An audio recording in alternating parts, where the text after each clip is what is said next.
പ്രവേശനോത്സവമായിട്ട് 3 മണിക്കൂറാണ് ഒരു കുട്ടിയെ വെളിയിൽ നിർത്തിയത്. ഒന്നിലധികം കുട്ടികളെ ഇന്ന് പ്രവേശനോത്സവമാണ്, കുട്ടികളെല്ലാം സ്കൂളിലേക്ക് പോയി. പക്ഷേ ഇദ്ദേഹത്തെ സ്കൂളിൽ കയറ്റിയില്ല, ക്ലാസ് റൂമിൽ കയറ്റിയില്ല, ഇറക്കി വിട്ടു. കാരണം എന്താണ്? ഈ മുടിയാണ്.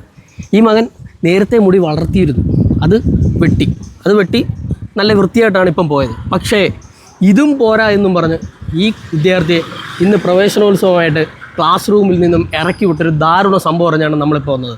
ഞാൻ നിൽക്കുന്ന അടൂർ ഹോളി ഏഞ്ചൽ സ്കൂളിലാണ്.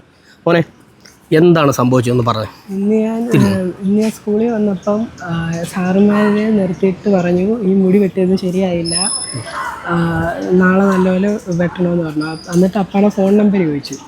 എന്നിട്ട് ഞാൻ നമ്പർ കൊടുത്തപ്പോൾ അപ്പായെ വിളിച്ചിട്ട് പറഞ്ഞു, പെട്ടെന്ന് വരണം, വന്നില്ലേ എന്നെ ഇന്ന് മൊത്തം ഇവിടെ വെളി നിർത്തിക്കുമെന്ന് പറഞ്ഞു. അപ്പോൾ അപ്പ വന്നു, എന്നിട്ട് അവരോട് സംസാരിച്ചിട്ട് പോയി.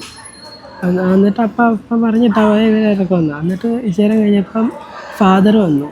അപ്പോൾ ഫാദറിനെ കണ്ടിട്ട് പോകാനായിരുന്നു അവർ പറഞ്ഞത്. അതായത് സ്കൂളിലെ പ്രിൻസിപ്പാള് പറഞ്ഞിട്ട് വന്നിട്ട് പോയാൽ മതി എന്നാണ് പറഞ്ഞത്.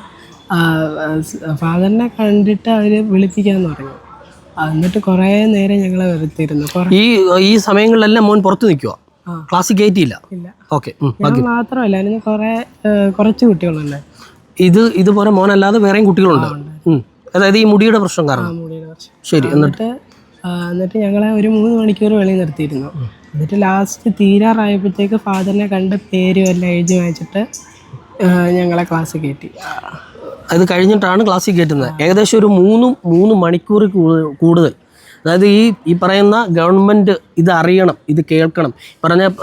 പിന്നെ വിദ്യാഭ്യാസ വകുപ്പ് മന്ത്രി ശിവൻകുട്ടി സാറ് ഇത് കാണണം. കാര്യം പ്രവേശനോത്സവമായിട്ട് 3 മണിക്കൂറാണ് ഒരു കുട്ടിയെ വെളിയിൽ നിർത്തിയത്. ഒന്നിലധികം കുട്ടികളെ പുറത്ത് നിർത്തിയിരുന്നു. നിസ്സാര കാര്യം, മുടി. ഇത് നിങ്ങൾ നോക്കൂ, ഇതിനെന്താ, ഈ മുടിക്ക് എന്താണ് കുഴപ്പം എന്ന് നോക്കൂ. ഈ മകൻ നേരത്തെ മുടി കുറച്ച് വളർത്തിയിരുന്നു, പക്ഷെ അവൻ മാന്യമായിട്ട് ഇത് വെട്ടിയിട്ടാണ് വന്നത്. എന്നിട്ട് പോലും അവനെ ക്ലാസ് റൂമിൽ കയറ്റാത്ത ധിക്കാരപരമായ നടപടിയാണ് സ്വീകരിച്ചത്. കാര്യം ഇവിടുത്തെ പ്രിൻസിപ്പൽ ഫാദർ എന്നാണ് പറഞ്ഞത്. പേരെന്താണ് ഫാദറിൻ്റെ? ശാന്തൻ എന്ന് പറയുന്ന ആ വ്യക്തി. കാര്യം ശരിയാണ്, ഫാദറാണ്, പക്ഷേ കാണിച്ചത് വളരെ ഗുരുതരമായ തെറ്റാണ്. അതും പ്രവേശനോത്സവമായിട്ട് ഈ പറഞ്ഞ 2 മാസത്തെ വെക്കേഷൻ കഴിഞ്ഞിട്ട് വലിയ സന്തോഷത്തോടെ സ്കൂളിലേക്ക് വരികയായിരുന്ന ഈ കുട്ടി അടക്കമുള്ള കുറച്ചധികം കുട്ടികളെ ഈ അച്ഛനും ഈ പറഞ്ഞ അധ്യാപകരും കുറച്ച് പേര് അധ്യാപകരും ഇവരെ പുറത്ത് നിർത്തി 3.5 മണിക്കൂറോളം.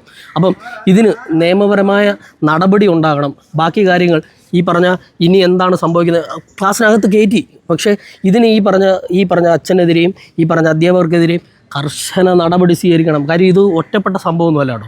കാര്യം ഈ പയ്യനൊരു കമ്മലിട്ടിട്ടുണ്ട്. കാര്യം ഇപ്പോൾ ഈ പറയുന്ന കുഞ്ഞുങ്ങളൊക്കെ അത്യാവശ്യം കമ്മലടി ഇച്ചിരി ഫാഷനെ കാണിക്കുന്നത്. ഇതിന് പോലും അവൻ പെർമിഷൻ എടുക്കേണ്ടി വന്നിട്ടുണ്ട് ഈ ഒരു കമ്മലിടേണ്ടി വേണ്ടി.